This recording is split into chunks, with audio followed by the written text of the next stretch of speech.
Here's our guess. You're on the side of the road already, and you don't know anything about changing a tire. Well, you've come to the right place, because today, we're teaching you how to change a tire using our definitive guide, Auto Repair for Dummies. Let's roll up our sleeves and dive into the nuts and bolts of it. Having a flat tire and not knowing how to change it can leave you feeling pretty deflated. But with a few simple tools, you could do it yourself. And here's how. First, secure the vehicle so it won't roll, and roll the spare tire to the scene of the action.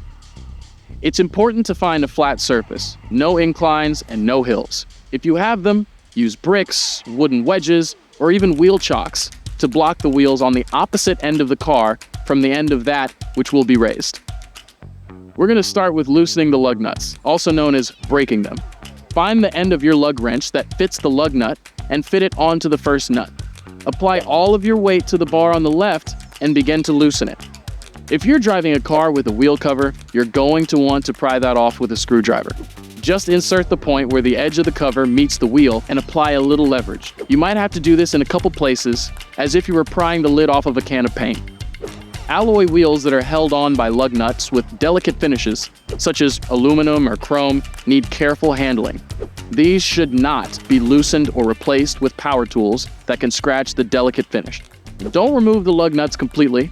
Just loosen them enough to remove them by hand after jacking up the car.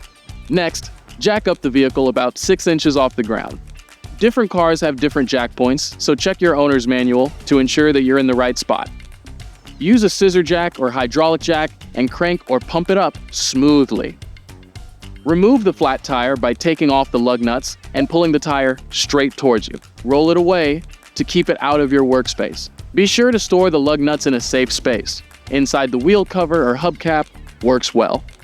Lift the spare tire onto the lug bolts. This can be a bit heavy, so take your time if needed. Next, replace the lug nuts. Give each one a jolt with the lug wrench to secure it firmly in place, but save the real muscle work for after the car is back on the ground.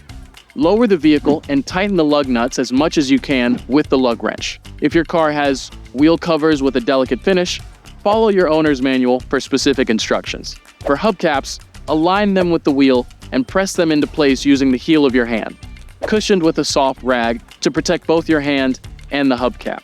Avoid using a lug wrench or hammer, as this will cause dents. And there you have it. You've successfully changed a tire and are ready to get back on the road. For more auto repair tips, pick up a copy of Auto Repair for Dummies. It's a must-read for anyone looking to tune up their automotive knowledge. Drive safe and enjoy the ride.